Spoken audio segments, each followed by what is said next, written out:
Yo, what's up mga kaibigan? Nali na tayo magkwentuhan. Madami ang nagsabi na mag-retire na lamang si Kawhi Leonard matapos sa hindi kayanin ng tuhod nito na maglaro para sa Team USA noong off-season at hindi din ito kinaya na maglaro sa umpisa ng regular season ngayong taon matapos sa magpahinga sa mga huling regular season games at sa playoffs ng last season. Sa last 7 seasons nga mga kaibigan ay nakapag-miss si Kawhi Leonard ng 270 regular season games at ngayong taon ay na-miss na niya ang first 19 games ng kanilang team.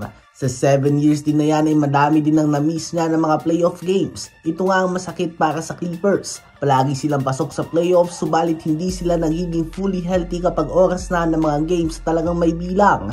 Ganun pa man ayon kay Coach Ty Lue ay nagsisimula ng sumali si Kawhi Leonard sa mga on-court activities at next level na nga ito ng kanyang walang katapusan na comeback process. Ayon din kay Patrick Beverley ay tinext siya ni Kawhi Leonard at sinabi nito na boring na nga daw ang NBA ngayon at bagsak ang mga ratings ito at ang dahilan nga daw dyan ay hinihintay siya ng mga fans. Ngayon ay different approach nga ang pinapakita ng Clippers. Plano nga nila na ipagpahinga ng todo si Kawhi.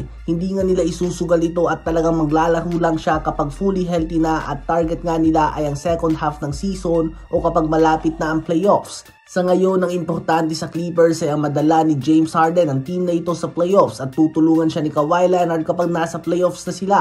Bago siya magtamo ng injury last season ay nagtala siya ng 23.7 points, 6.1 rebounds, and 3.6 assists per game. Ang Clippers ay number 8 ngayon mga kaibigan sa West, subalit isang talo lang nga at pwede silang malagay sa labas ng top 10. Ano ba ang masasabi niyo tungkol dito? Habang Chicago Bulls naman ay nais na i-trade si Lonzo Ball, Zach LaVine at Nikola Vucevic bago sumapit ang trade deadline ayon kay Jake Fisher ng Bleacher Report. Ganun pa man hindi ito magiging madali. Una ay injury prone nga si Lonzo Ball. Kahit na napaka-solid ng kanyang ambag sa isang team tuwing healthy siya ay andun pa din nga ang mga katanungan regarding sa kanyang kalusugan. Sumasahod din siya ng 21.4 million per year kaya naman hindi din madami ang handang sumugal dito. Ganun din kay Zach LaVine na very solid stats ang pinapakita. Subalit 2 beses nang nagkaroon ng ACL injury at may sahod na 43 million ngayong season, 46 million next year at 49 million sa huling taon ng kanyang kontrata. Kaya naman kahit na nagtatala siya ng 22 points, 4 rebounds and 4 assists per game, hindi madaming team ang nagpapakita ng interes sa kanya. Ang pinaka-tradable na nga sa kanila ay si Nikola Vucevic na may average na 21 points, 10 rebounds and 4 assists per game on a very efficient 58% shooting sa field.